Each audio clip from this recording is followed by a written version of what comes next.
बोलूया, मोकळा श्वास घेऊया या विषयाबद्दल काही थोडक्यात माहिती सांगणार आहे. ते तुम्ही शांतचित्तेने ऐकून घ्यावे ही माझी नम्र विनंती. आणि मी माझ्या भाषणास सुरुवात करतो. ऐका ऐका, नगरातील सर्व नगरवासियांना कळवण्यात येतो आहे की दसऱ्याच्या निमित्ताने सर्व नगरवासियांना राजदरबारात जेवणासाठी आमंत्रित केले आहे. अशा प्रकारचे संदेश पूर्वी दिले जायचे आणि याच निरोपावर कार्य चालत असे. हळूहळू लिखाणाची परंपरा आली आणि लिखित स्वरूपात संदेश पोहोचवू लागले. काळानुरूप यात बदल होत गेला. टेलिफोनचा शोध लावला गेला. हळूहळू जग जवळ येऊ लागले. यामध्ये सुद्धा एवढा आमूलाग्र बदल झाला की अगदी सूर्यमाला समीप आली. सन 1973 मध्ये अमेरिकेतील इंजिनियर मार्टिन कूपर यांनी मोटोरोला कंपनी बरोबर काम करीत पहिला मोबाईल फोन बनविला आणि सामान्य लोकांसाठी हा पहिला मोबाईल फोन होता. याचे वजन 1.1 किलोग्रॅम होते व लांबी 13 सेंटीमीटर होती. याला चार्ज होण्यासाठी 10 तास लागत असे. सन 1990 मध्ये छोटे व हलके फोन बाजारात उपलब्ध झाले आणि कॅमेरा अशा अनेक सुविधा देणारा मोबाईल फोन माणसाला जीवन मरण्याचं कारण बनू लागला आहे. हळूहळू या मोबाईलची विळखा लहानांपासून मोठ्यांपर्यंतच्या गळ्याभोवती घट्ट होत चालला आहे. आज मी तुम्हाला मोबाईल वापरण्याचे तोटे सांगणार आहे. मोबाईल वापरण्याचा सर्वात मोठा तोटा आहे की मोबाईल फोन मानवी शरीराला हानिकारक आहे, म्हणून कामापेक्षा जास्त वेळ मोबाईल घेऊन बसू नये. आजकालच्या तरुणांना अधिक मोबाईल वापरण्याची सवय झाली आहे. सोशल मीडियाच्या अधिक वापराने ते वाईट रस्त्याला लागू शकतात. मोबाईल इंटरनेटचे भाव भरपूर आहेत. यामुळे प्रति महिने जास्तीचे पैसे खर्च करावे लागतात. लहान मुले गेम खेळण्यात आपला वेळ वाया घालवतात. यामुळे त्यांच्या अभ्यासावर परिणाम होऊ शकतो.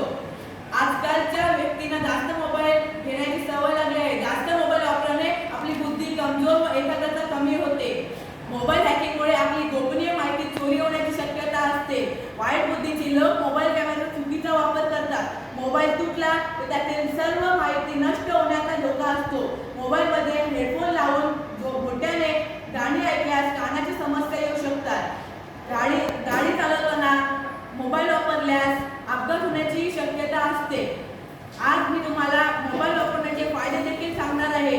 मोबाईल वापरण्याचा सर्वात मोठा फायदा हा आहे की आपण जगातल्या कोणत्याही व्यक्तीशी संवाद साधू शकतो. आपण आजकालचे अँड्रॉइड स्मार्टफोनमुळे आपण घर बसल्या अनेक गोष्टी करणे शक्य झाले आहे. आजकालचे मोबाईल छोटे व हलके असल्याने आपण त्यांना खिशात ठेवून कुठेही नेऊ शकतो. आपण मोबाईलमध्ये मनोरंजनासाठी गेम खेळू शकतो, चित्रपट पाहू शकतो आणि गाणी देखील ऐकू शकतो. मोबाईल फोनमध्ये कॅलेंडर, कॅल्क्युलेटर, अलार्म, घड्याळ, नोटबुक इत्यादी सुविधा असतात, म्हणून कुठेही जाताना आपल्याला या सर्व गोष्टी सोबत नेण्याची गरज नाही. आपण बँकेत न जाता मोबाईलद्वारे एका खात्यातून दुसऱ्या खात्यात पैसे पाठवू शकतो. आपण मोबाईलच्या साहाय्याने अन्न देखील मागवू शकतो.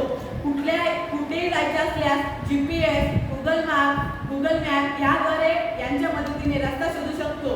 मोबाईल इंटरनेटच्या माध्यमातून आपण घर बसल्या एका क्लिकवर सर्व माहिती मिळवू शकतो. व्यापारी लोकांना व्यापार करण्यात मोबाईल खूप मदत करतो. जर आपल्याला या मोबाईलच्या विळख्यापासून वाचायचं असेल तर आपण मैदानी खेळ खेळले पाहिजेत.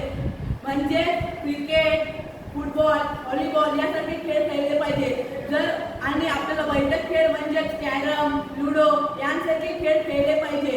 तरच आपण या मोबाईलच्या विळख्यातून मोकळा श्वास घेऊ शकतो. एवढे बोलून मी माझे थोडक्यात भाषण संपवितो. जय हिंद, जय महाराष्ट्र, जय बापू. सर, तुझं पूर्ण आलं का?